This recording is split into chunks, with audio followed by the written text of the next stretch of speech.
느헤미야를 가지고 제가 말씀을 전하기 시작했는데요.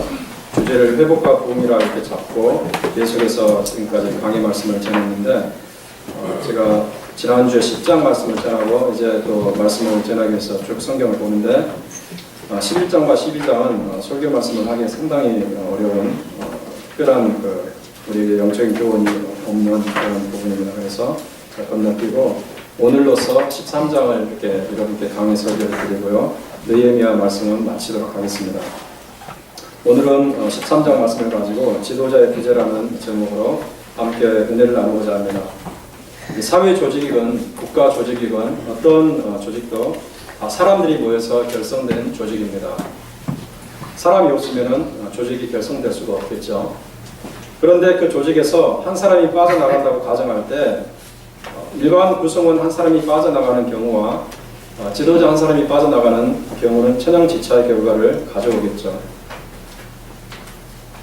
일반 구성원 한 사람이 빠져나갈 경우에는 물론 그 사람도 정말 소중한 존재이지만 정말 소중한 존재인 것은 확실하지만 그 빈자리가 그렇게 눈에 띄지 않을 수도 있습니다.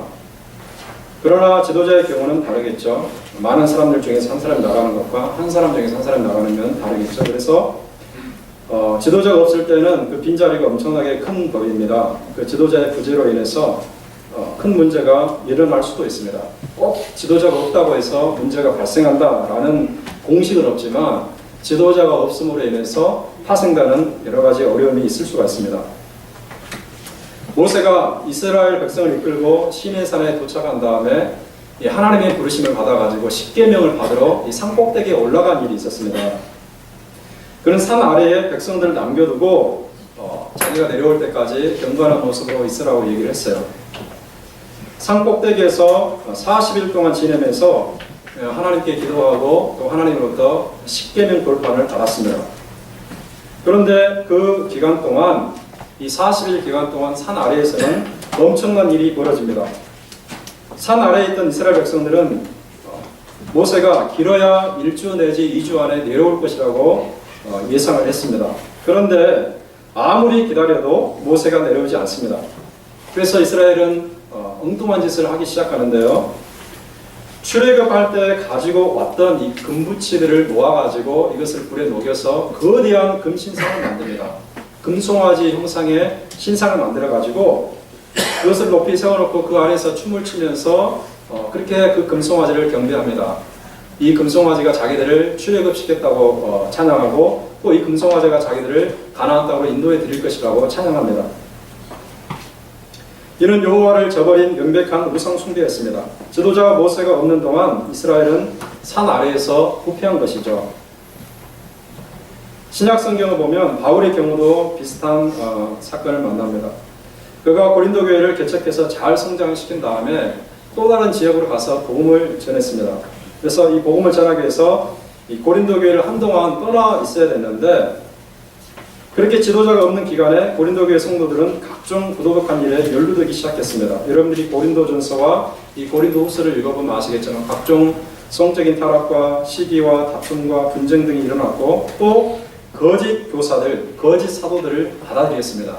바울이 떠나가 있는 동안 이 거짓 교사들이 잠입해서 자기들 신분을 숨긴 채 이 성도들과 바울 사이를 이간질해서 바울은 참 사도가 아니라 너희들 바울을 따라서는 안 된다 이렇게 얘기를 하는 가운데 이 고린도 교회가 세속적으로 참으로 안타까운 모습으로 전락하고 말았습니다.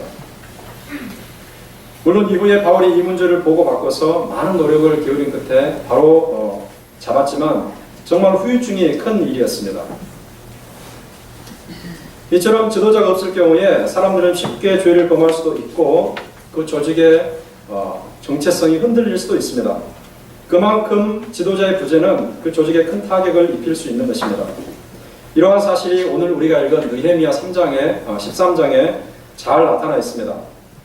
그래서 제가 이 설교 말씀을 곰곰이 생각하면서 어떻게 제목을 정할까 13장 전체를 흐르는 주제를 가지고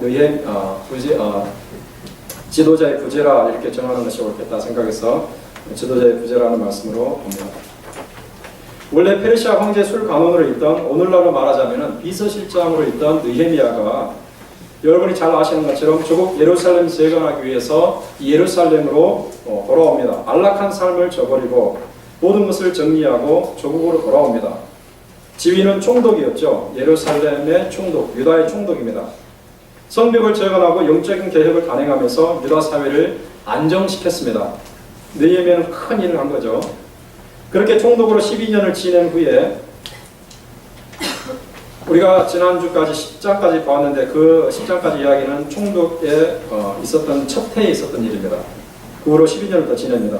12년을 더 지낸 후에 그간의 사정을 황제에게 보고하기 위해서 다시 페르시아 왕궁으로 돌아갑니다. 본문 6절에 보니까 페르시아 왕에게 갔다가 며칠 후에 말미를 청하고 예루살렘으로 다시 돌아오죠. 예루살렘에서 페르시아 왕궁까지 가는 기간이 그 당시 약 3개월 정도 걸렸다고 해요. 거기서 며칠 또 머물렀다고 우리가 보면은 모든 시간이 약 6개월이 조금 넘는 기간이라고 볼 수 있습니다. 제가 이렇게 주석을 보면서 어떤 학자들은 1년 정도를 비웠다고 그러는데 제가 좀 확인할 길은 없었습니다. 한 6개월 이상 이렇게 비운 것 같습니다. 그런데 그 기간에 예루살렘에서는 심각한 문제들이 발생하는데요. 어떤 문제가 발생하냐면 과거 영적 대각성 때에 이 유다 사람들이 하나님께 헌신하겠다고 언약을 세우고 맹세했던 일들이 완전히 물거품처럼 되고 맙니다. 과거에 언약에 헌신한 이후에 버렸던 죄악들, 그것들 다시 하나씩 이렇게 올라오기 시작하는 겁니다. 다시 되살아나기 시작한 겁니다. 이스라엘 백성들은 그 세를 못 참고 지도자의 뜻과는 정반대로, 아니 자기들 스스로 결단했던 언약의 맹세와 정반대로 행동했던 것입니다. 그러면 이스라엘 백성들이 지도자 느헤미야가 자리를 비운 틈을 타서 빠져들어갔던 악행이 무엇일까?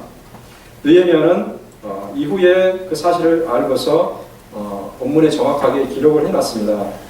크게 4가지로 구분이 됩니다. 우리가 읽은 13장에 잘 나타나죠. 첫째는 뭐냐면 이 사람들은 이 하나님의 성전 가운데 큰 방 하나가 있는데요. 이 방 하나를 이방인 지도자에게 사무실로 내줬습니다. 이 사실이 본문 4절부터 9절까지 기록되어 있습니다. 이스라엘 성전 관리는 대제사장이 하는데 이 당시 대제사장은 엘리야십이라고 하는 사람이었습니다. 이 사람이 무슨 일을 했냐면 성전의 방 가운데서 큰 방 하나를 이 도비야라는 사람에게 내줬어요. 그런데 이 방은 어떤 방이었는가? 5절에 나오는데요. 원래 이 방은 레위 사람들과 찬양대원들과 문지기들을 먹여 살리기 위해서 백성들로부터 받은 11조를 저장해 두는 방이었고, 또 백성들이 제사를 드린 후에 제사장 몫으로 돌아오는 거제물, 이 거제물이라는 것은 뭐냐면 제사의 종류가 여러 가지잖아요. 그런데 뭐 번제로 완전히 태워드리는 제사도 있고 요제로 흔들어서 드리는 제사도 있고 이런데, 제사 드린 다음에 이 완전히 타지 않은 사람이 먹을 수 있는 그런 제물입니다. 이것은 다 제사장에게 가는데, 그런 제사를 드린 다음에 제사장이 먹을 수 있는 그런 거제물을 저장해 두는 방이었습니다. 그러니까 성물을 저장해 두는 방이죠. 거룩한 물질. 그러니까 성전의 여러 방들 중에서도 가장 중요한 기능을 하는 방이 바로 이 방인데, 이 방을 도비야라는 사람에게 그냥 사무실로 내주고 만 것입니다. 여러분, 도비야가 어떤 사람입니까? 2장과 3장이 계속 나왔잖아요. 이 사람은 암몬 사람이었습니다. 암몬 사람으로서 산발락과 게셈등과 더불어서 지속적으로 예루살렘 성벽 재건을 방해했던 사람이었어요. 예루살렘 사람들을 공격하고 느헤미야를 죽이려고 했던 그런 사람이었습니다. 더욱이 이 사람이 속한 족속, 암몬 족속은 어떤 족속인가? 이스라엘 역사상 전통적으로 이스라엘의 원수가 되는 족속이에요. 가장 큰 원수입니다. 모압과 암몬 하면 이스라엘의 가장 큰 대적입니다. 그런 원수 족속에게 속한 자에게, 그것도 성벽 재건을 방해하는 일에 앞장섰던 그런 악한 자에게 하나님의 성전 한 방을 내주었다는 것은 정말로 어리석은 결정이고 악한 일이죠. 온전히 하나님께만 봉헌된 곳을, 하나님께만 바쳐져야 될 것을 악한 자가 차지하게 한 것입니다. 그런데 이 악한 일이 일어나도록 누가 그 일을 주도했습니까? 앞서 말씀드린 것처럼 대제사장 엘리야십이라는 사람이었습니다. 대제사장이 그 일을 앞장섰어요. 3장을 보면은 이 엘리야십이 어떤 사람인가? 우리가 수련회 때 3장 말씀을 보았는데 이 사람은 성벽을 재건할 때에 함께 건축됐던 12개의 성문 중에서 가장 중요한 문이라고 말할 수 있는 양문을 건축하는데 책임자로 일했던 사람이었습니다. 양문 건축의 책임자였죠. 그런 인물이 상식적으로는 말도 안 되는 악행에 앞장을 선 것입니다. 성벽 재건에 앞장서고 또한 백성들을 대신해서 제사를 드리는 그 대제사장이 왜 그런 말도 안 되는 악한 일을 행한 것이었을까요? 이것은 우리가 13장에 보면은 힌트를 발견할 수 있습니다. 28절에 보니까 무슨 사건이 기록되냐면 28절 보시기 바랍니다. 엘리야십이라는 그 제사장의 그 증손자 한 사람이 포로 사람 산발랏의 사위가 되었다는 구절입니다. 즉 엘리야십은 유다의 대제사장이었으면서도 유다의 원수인 산발랏의 가문과 이 결혼으로 연결되는 것이죠. 그가 직접 이방인과 결혼한 것은 아닙니다. 그러나 그의 증손자가 결혼했다는 것은 그 가문의 가장인 그가 허락하고 결정했다는 것을 말합니다. 산발랏과 도비아는 유다를 대적함에 있어서 동맹관계로 맺어진 사람입니다. 동맹관계이니까 산발랏이 자기의 그 사돈되는 이 엘리야십에게 도비아를 위해서 얘기를 했겠죠.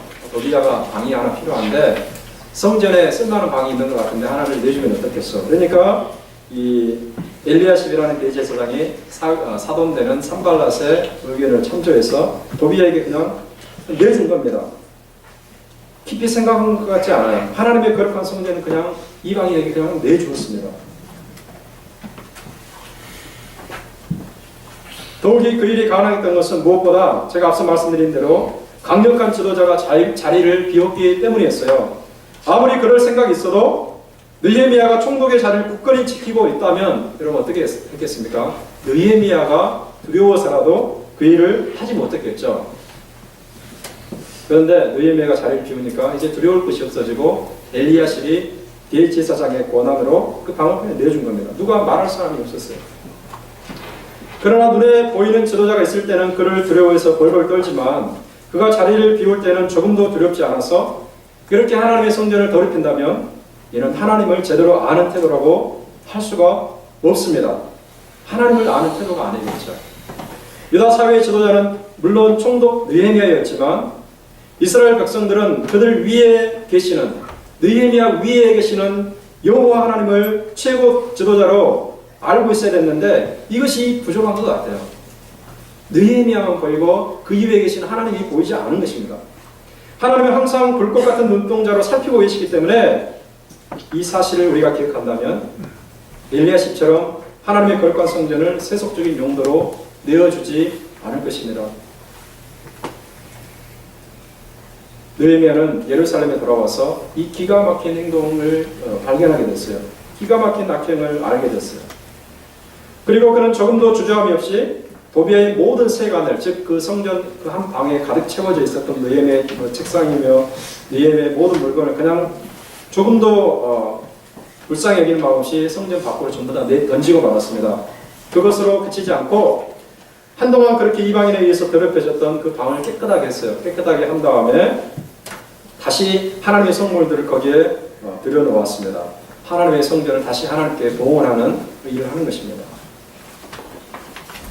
이와 같은 모습은 제가 보면서 곰곰이 생각하니까 훗날 예루살렘 성전을 정화시킨 예수님의 모습을 반영한다고 말할 수 있습니다. 예수님의 모습을 생각나게 하는 거예요. 예수님 당시 성전은 어떻게 되었었는가?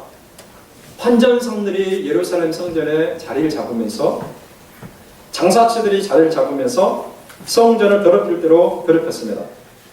성전에 올라가서 예수님이 그 모습을 보니까 이거 말이 되지 않습니다. 하나님께 기도해야 될 성전이, 하나님께 순전한 마음으로 예배를 드려야 될 성전이 장사치들과 환전상들로 인해서 더럽혀진 것을 보면서 분노가 끓어오르기 시작했어요. 예수님이 분노하면서 채찍을 만들어가지고 그 사람들 치면서 너희들이 어찌하여 하나님께 기도하는 것을 강도의 소굴로 만드느냐 책망하시면서 다 몰아내버렸습니다. 오늘날 우리에게 있어서 성전은 사실 문자적인 성전은 존재하지 않습니다. 예루살렘 성전이 AD 70년에 무너진 다음에 성전은 존재하지 않지만 우리가 서신서를 신약성경 서신서를 참조하면 이 성전은 영적으로 오늘날 우리에게 지속적으로 적용이 되는데, 그것은 뭔가 우리 성도들이 모이는 이 신앙 공동체, 이 교회의 공동체가 성전이고요. 그리고 성령이 내주하는 우리 믿는 성도 자신이 성전입니다. 성도 자신이 성전이고 성도가 모이는 교회가 성전입니다. 만약 이 성전이 세속적인 것으로 더럽혀진다면 우리는 느헤미야처럼 그리고 예수님처럼 조금도 주저함 없이 개혁을 해야 돼요. 세속적인 것을 그리고 죄악된 것을 성전을 더럽히는 모든 것을 과감하게 내다 버려야 합니다. 그럴 때 하나님께서는 그 성전을 통해서 주님의 영광이 드러나게 하십니다. 우리 개인과 우리 교회 공동체가 그렇게 하나님께 영광을 돌려드려야 됩니다. 두 번째로 느헤미야가 자리를 비운 사이에, 지도자였던 느헤미야가 자리를 비운 사이에 어떤 일이 있었냐면요, 성전 봉사자들이 도망치고 말았습니다. 성전 봉사자들. 이 사실이 어디에 기록되냐면 본문 10절부터 14절에 기록되어 있어요. 10절에 보면은 어떻게 시작되냐면 이 구절이요, 내가 또 알아본즉 이렇게 시작합니다. 이것은 무슨 말이냐면 이 사건 역시, 즉 성전 봉사자들이 도망친 사건 역시 느헤미야가 페르시아 제국에 갔다가 돌아왔을 때 새롭게 한 사실이라는 거죠. 성전 봉사자들이 도망친 사건 역시 페르시아에 떠나 있었던 동안에 지도자가 구제하던 동안에 발생한 사건입니다. 여러분, 정말 어이없는 사건이 아닙니까? 어떻게 성전을 봉사하는 자들이 성전을 버리고 도망칩니까?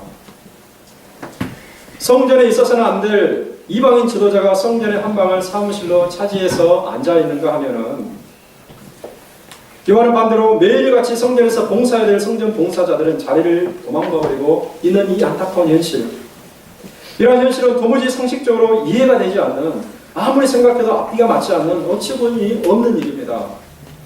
어떻게 이방인이 성전을 차지하고 있고 성전을 봉사하는 자들은 성전을 내팽개치고 도망가고 있는가? 그런데요, 이 성전 봉사자들이 왜 성전을 버리고 도망갔을까? 우리가 이 부분을 생각해 볼 필요가 있습니다. 그냥 추측이 아니고 성경 본문에 그 원인이 나옵니다. 10절에 보면은 이렇게 되어 있습니다.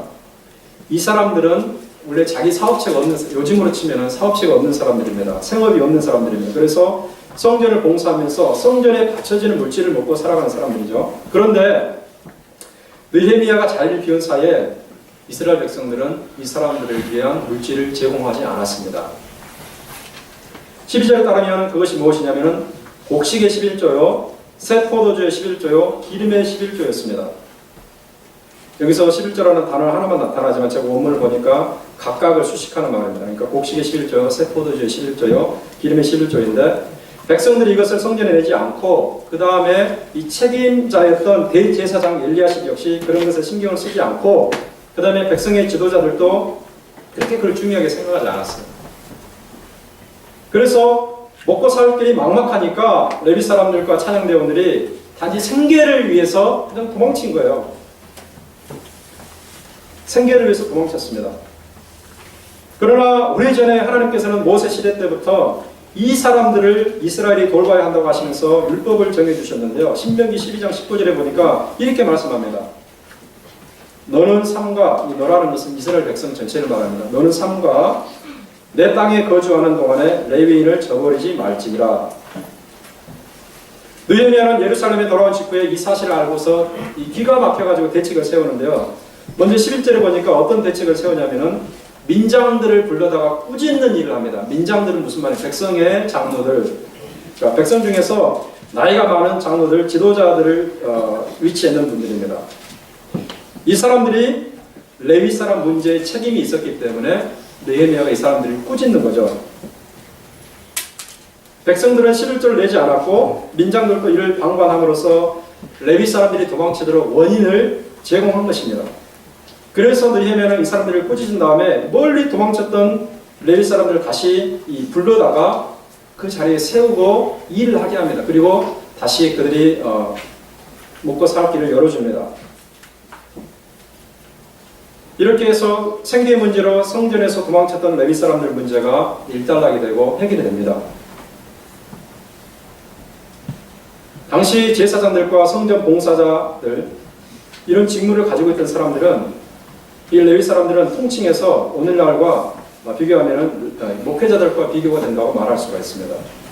성전에서 오직 하나님만을 섬기면서 성전에 드려지는 헌금으로 살아간다는 점이 유사하죠.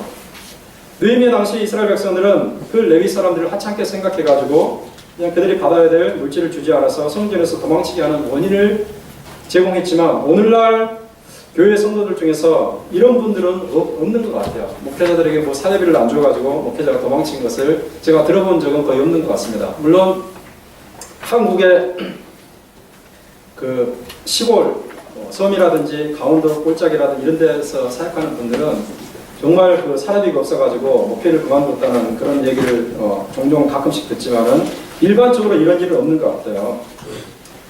그러나 그 당시 레위 사람들이 당한 어려움과는 종류는 다르지만은 오늘날 목회자들에게도 또 다른 종류의 어려움이 있는 것은 확실한 것 같습니다. 제가 몇 주 전에 저와 함께 오랫동안 신앙생활했던 한 권사님으로부터 이메일 하나를 받았습니다. 그 권사님께서 저에게 이메일을 보냈는데 그 이메일을 읽어보니 굉장히 긴 내용이에요. 페이지를 치면 한 3페이지 정도 되는 것 같아요. 근데 굉장히 충격적인 내용의 이메일이었습니다. 너무나 충격적이면서도 상당히 어떤 부분에서 공감이 가는 내용이었습니다. 그 이메일은 어떤 거냐면요. 어떤 이름을 밝히지 않은 목사님이 이 개인적으로 하나님께 기도한 내용입니다. 그분이 누군지 모르겠어요. 그런데 그분이 하나님께 기도한 내용을 기록을 해서 이렇게 공개적으로 이렇게 낸 것 같아요. 그래서 권사님이 그걸 보고서 목회자분 친구들에게 보낸 것 같아요. 그래서 제가 이 부분을 잠깐만 인용을 해보겠습니다. 이렇게 되어 있습니다.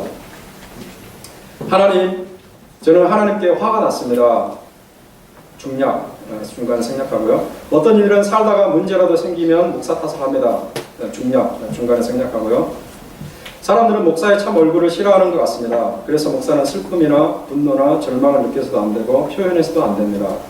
조그만 감정이 흔들림에도 사람들은 목사도 사람이었군 하면서 실망합니다. 그래서 저는 종종 가면 뒤에 숨기도 합니다. 가면을 쓴다는 거죠. 그러면 사람들은 목사에게 인간미가 없다고 가식적이라고 하면서 비난합니다. 목사는 정말이지 숨을 곳도 없습니다. 목사가 편안하게 허물 없이 대하면 권위가 없다고 하고 권위를 세우려 하면 건방지다고 합니다. 교회의 모든 권한은 성도에게 있다고 하면서 모든 책임은 목사 혼자서 지라고 합니다. 목사에게 성도 자신의 성공과 출세를 위해서 축복기도 해주라고 하면서 목사는 고난과 가난 속에서 살아야 한다고 목소리를 높입니다. 내일의 밥상을 걱정하며 살아가는 목사에게 사람들은 탐욕스러운 사꾼이라고 손가락질을 합니다.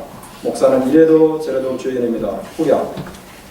이분이 얼마나 절망스러웠으면 이런 글을 썼을까 좀 제가 한번 곰곰이 생각을 해봤어요. 그런데 거기서 그친 것은 아니고 이 기도를 한 목사님만 과연 이렇게 느끼고 있는 것일까? 어쩌면 이 땅에서 목회를 하는 많은 목사님들 가운데서 비슷한 심정을 가지고 있는 분들이 있을 것이라는 생각도 합니다. 우리가 목회자의 처지와 심정을 조금만 더 목회자 입장에서 이해할 수 있다면 그 입장에서 이해할 수 있다면 느헤미야 시대에 있었던 그런 불행한 일이 반복되지는 않을 것이라고 믿습니다. 세 번째로 지도자 느헤미야가 예루살렘을 비웠을 때 또 어떤 일이 일어났냐면요. 이스라엘 백성들은 안식일을 어기고 안식일을 범하는 그런 죄를 지었어요. 이 사실이 어디 나오냐면은 15절부터 22절까지 상세히 기록되어 있습니다. 15절도 어떻게 시작합니까? 그때 내가 본즉 이렇게 됩니다. 그때 내가 본즉 이거 역시 이 일이 즉 안식일을 어기는 일이 느헤미야가 페르시아에 들어왔을 때 그 자리를 비웠을 때 발생한 일이었다는 것을 이렇게 말하는 거죠. 자기가 알고 깨달았다는 거죠. 이 사람들이 어떻게 안식일을 지키지 않았는지 느헤미야는 상세하게 기록을 해놨는데요. 이렇게 얘기합니다. 예루살렘 성 밖에 있었던 예루살렘 성 밖에 사는 유다 사람이 유다인 중에서도 예루살렘 안에 있는 사람이 있고 밖에 있는 사람이 있잖아요. 근데 예루살렘 성 밖에 있는 유다인이 성 안에 거주하면서 안식일에 물건을 팔았습니다. 성 안에 들어와서. 그리고 심지어 이방인인 두로 사람이, 두로라는 것은 어디냐면요, 요즘에 시리아 쪽에 그 해안 도시인데 고대 세계 가장 성행했던, 오늘날 치면은 홍콩이나 뉴욕 같은 그런 도시입니다. 그런데 두로 사람이 예루살렘 성 안에 거주하면서 안식일에 물고기도 팔고 장사를 했습니다. 안식일에 일하고 안식일에 장사를 했죠. 그래서 안식일에는 육체적인 모든 노동이나 매매를 중단하고 하나님께만 집중해야 된다는 그런 원리를 어기고 이 사람들이 안식일을 그냥 하찮게 생각한 것입니다. 왜 그랬습니까? 먹고 사는 문제가 너무 시급하다고 생각한 거죠. 장사를 해야 된다는 거죠. 예루살렘에 돌아와 보니 이런 문제를 발견하고서 느헤미야가 정말 어처구니가 없어가지고 곧바로 조치를 취하는데 네 가지로 조치를 취합니다. 제가 간단하게 말씀드리겠습니다. 첫 번째로는요, 책임 있는 자리에 있는 유다의 모든 귀인들을 꾸짖습니다. 귀인들이라고 나오는데 그 사람들이 이 안식일을 통제할 수 있었다고 생각한 거죠. 잘못을 지적해서 당신들에게 책임이 있습니다 말하는 거예요. 두 번째로는 안식일을 왜 더 이상 범하지 말아야 하는지 그 신학적인 이유를 얘기합니다. 안식일을 왜 우리가 범하지 말아야 되느냐? 18절에 보니까 느헤미야가 그렇게 말합니다. 무엇 때문에 그렇다고 얘기합니까? 과거 조상들의 얘기를 합니다. 과거 당신들의 조상이, 우리의 조상이 안식일을 범해서 하나님께 진노를 받아서 이방의 나라를 뺏기고 이렇게 정말 오랫동안 고통을 당했는데 왜 다시 조상들처럼 안식일을 범해서 하나님의 진노를 받으려고 하느냐? 느헤미야가 이렇게 설명하는 거예요. 조상들처럼 그런 죄를 다시 범하지 말고 하나님께서 지켜주시는 그런 삶을 살자 이렇게 말합니다. 세 번째로는 어떻게 조치를 취하냐면 성문을 단속을 합니다. 즉 안식일은 이 금요일 저녁부터 토요일 저녁까지 이렇게 진행됩니다. 금요일 해가 지면서 시작되고 토요일 해가 지면서 끝나는 건데요. 이 안식일의 성문을 어떻게 단속하냐면은 안식일 전 해가 지기 전에 안식일 성문을 닫고 그 다음에 안식일이 지나가기 전에 성문을 열지 못하게 합니다. 그러니까 문을 빨리 닫고 문을 빨리 닫고 문을 늦게 여는 거죠. 네 번째로는 성문직의 책임을 맡고 있던 레위 사람들에게도 사명을 주어가지고 특별히 그 사명을 감당하도록 그 직분을 줍니다. 이렇게 해서 안식일 준수의 문제를 해결합니다. 그리고 이때부터 예수님 당시까지 수백 년 동안은 이 안식일 준수 문제로 인해서 유다에 문제가 없었던 것 같아요. 이를 예로 보면은 느헤미야 시대로부터 약 260여 년이 흐른 때 있었던 일인데요. 기원전 2세기에 유대인들은 안식일을 너무나 정확하게 지킨 나머지 이방 독재자에게 큰 박해를 당한 사건이 있었습니다. 무슨 사건이냐면요. 시리아를 통치하던 안디오쿠스 4세 아피파네스라는 사람이 안디오쿠스 4세 에피파네스라는 사람이 기원전 168년부터 163년까지 유다를 점령한 적이 있습니다. 유다를 점령하면서 독재적으로 통치했는데 이 사람이 이렇게 유다의 전통을 보니까 안식일에는 일을 하지 않는 전통이 있습니다. 그래서 이것을 역이용해가지고 어떻게 하냐면은 군사들을 예루살렘에 풀어가지고 8만 명이나 되는 사람들을 살해합니다. 그런데 더 웃기는 것은 이 예루살렘 사람들이 안식일을 지키기 위해서 일을 해서는 안 된다는 그 점에 고지식하게 붙들려가지고 저항을 하지 않고 그냥 목숨이 떨어졌어요. 8만 명이 죽어갔습니다. 아무런 저항도 하지 못하고 살해를 당한 것입니다. 제가 왜 이런 이야기를 말씀드리냐면은 느헤미야 계획을 통해서 안식일 준수를 확실하게 했다는 점을 강조하고자 하는 거죠. 이 사람들이 철저하게 그으로는 지켰다는 거예요. 신약시대에 우리들은 주일을 하나님의 창조 원리를 따라서 육체적인 안식을 취하는 가운데 하나님께만 예배하는 데 집중을 하고 있습니다. 안식 원리를 우리가 끝까지 따르는 거죠. 주일날 드리고 있습니다. 네 번째로 느헤미야가 예루살렘을 비우고 있을 때 나타난 그 죄악 가운데 하나가 뭐냐면요. 이스라엘 백성들이 이방 사람들과 혼인한 문제였습니다. 결혼한 문제였는데 이것이 어디에 나오냐면 23절부터 31절에 기록이 됩니다. 23절도 보면 어떻게 시작되냐면요. 그때에 내가 또 번즉 이렇게 됩니다. 그때에 내가 또 번즉. 이 말은 무슨 말입니까? 다른 사건 역시 이 사건 역시 느헤미야가 페르시아에 돌아가 있었던 동안에 일어났고 돌아와서 보니까 이런 문제가 있었구나 깨달았다는 거죠. 그가 부지하던 당시에 생겨난 일입니다. 23절 이하에 보면은 이방인과의 결혼이 어떻게 되었는가 볼 수 있는데요. 유대인 흔히 이렇게 됐습니다. 그 당시에 유대인 남자들이 이방인 여자들과 결혼했습니다. 여기 보니까 아스돗 여인들, 그 다음에 암몬 여인들, 모압 여인들을 아내로 맞아들였다고 되어 있습니다. 아스돗이라는 것은 뭔가 블레셋의 5대 성읍 중에 하나가 아스돗입니다. 블레셋은 어떤 나라냐면은 가나안 땅을 이스라엘이 점령한 후부터 몇백 년 동안 이스라엘을 괴롭혀왔던 그 족속입니다. 아주 그 사악한 족속이에요. 블레셋 장수 골리앗으로 유명한 그 족속이잖아요. 그런데 그 아스돗 여인들과 결혼하고, 그다음에 암몬, 모압은 아까 제가 말씀드린 것처럼 율법 시대 이후로 이스라엘의 가장 큰 원수입니다. 이스라엘의 공동체가 될 수 없고 이스라엘 안에 들어올 수 없는 사람들입니다. 그런데 암몬 여인들, 모압 여인들과 결혼을 했습니다. 그 결과 유대인들의 미래는 암울해지는 것입니다. 무슨 말입니까?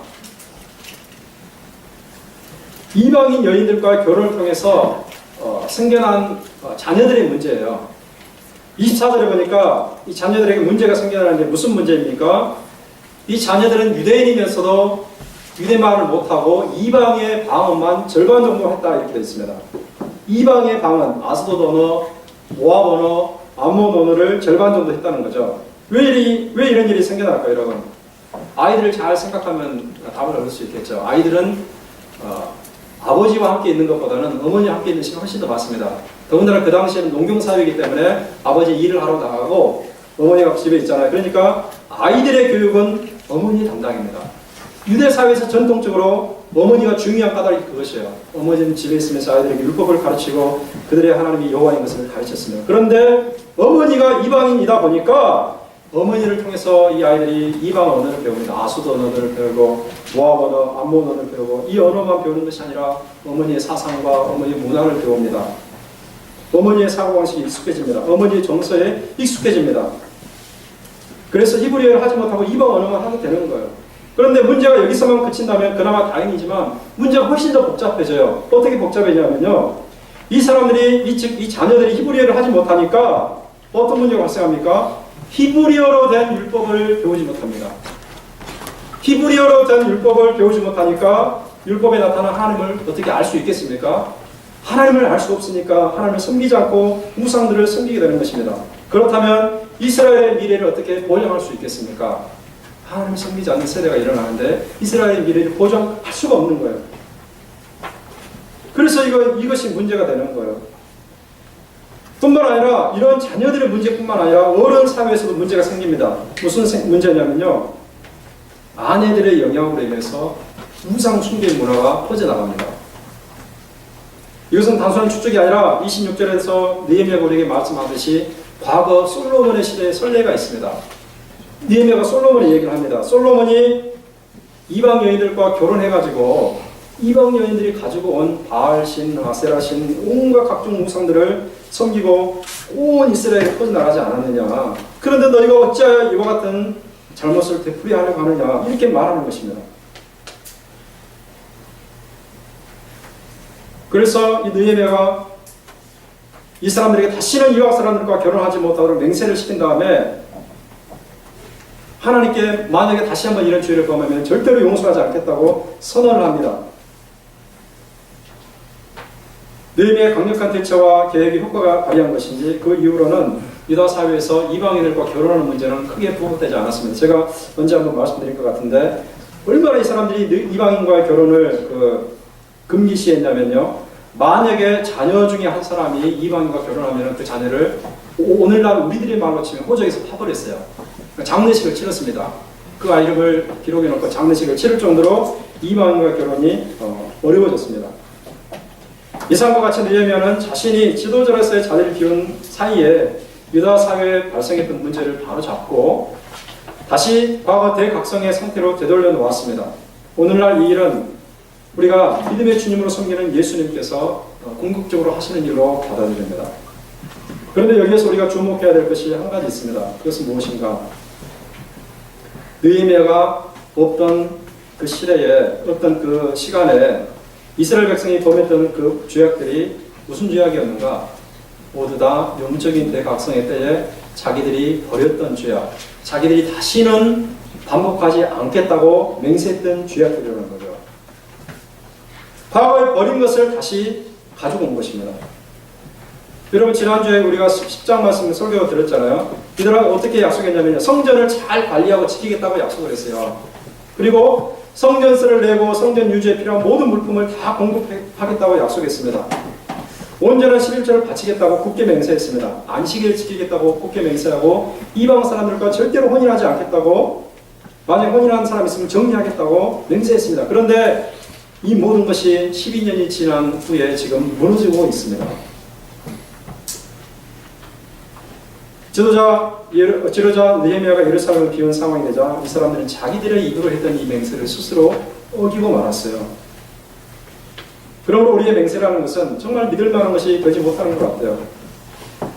예수님께서 그 겟세마네 동산에 잡히기 전에 그런 유사한 말씀을 하신 적이 있잖아요. 베드로가 그렇게 얘기했습니다.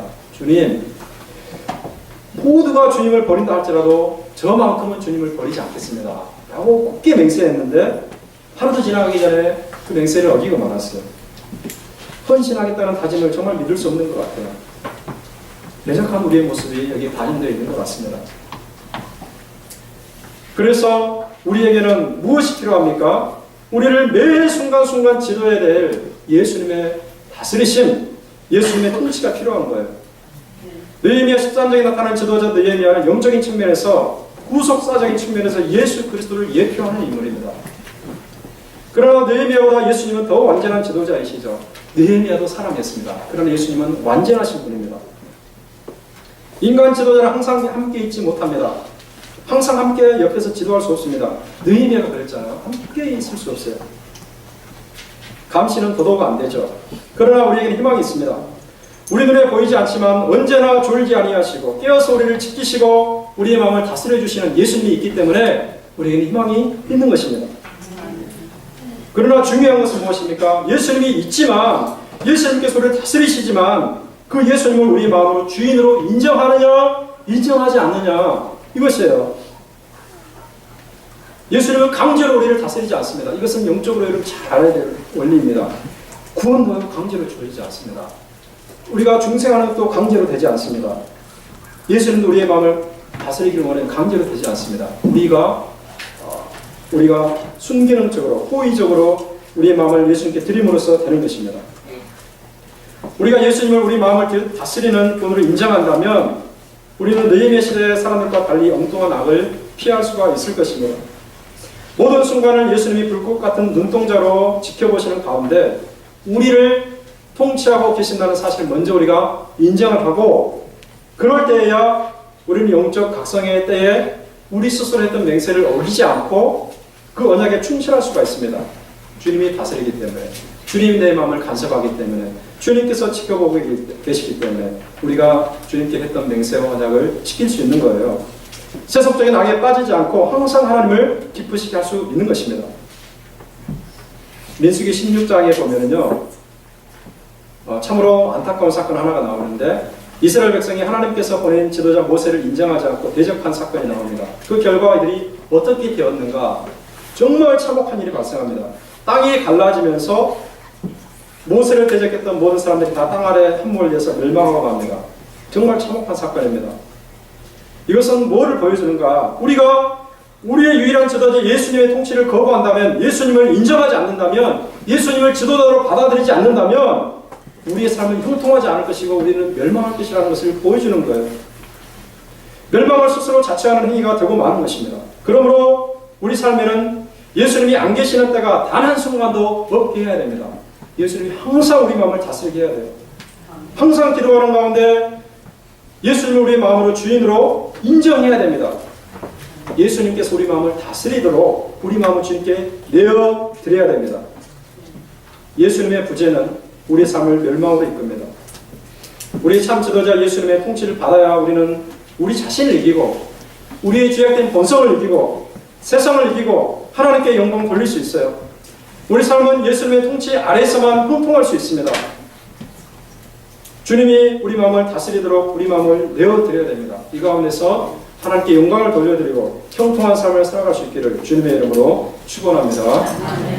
살아계신 하나님 아버지, 주께서 느헤미야서를 통해서 우리에게 보여주신 귀한 교훈을 우리가 마음에 간직하기를 원합니다. 아버지, 우리의 신령은 무너져 있고 아버지, 우리 영적인 상태는 회복해야 될 상황이 있는 것을 주께서 보여주셨습니다. 성벽을 제거하는 것처럼, 성물을 닦는 것처럼 우리가 하나님께 나아감으로 인해서 과거의 모든 죄악을 버리고 하나님께 헌신함으로 인해서 우리의 무너졌던 마음을 다시 세우고 우리의 삶을 세우고 우리 교회를 세우고 하나님 나라를 세워갈 수 있도록 은혜 베풀어 주시옵소서.